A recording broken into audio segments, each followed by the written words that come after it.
చేసిన stamp miniature కార్లు.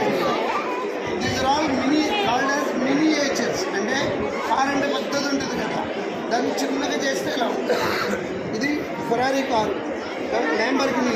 ఇది ఫెరారీ, ఇది ఫెరారీ, ఇది మొరిస్ గెరైజ్, ఇది ట్యాంక్ ఆర్మీ ట్యాంకర్, ఇది కూడా కాయిన్.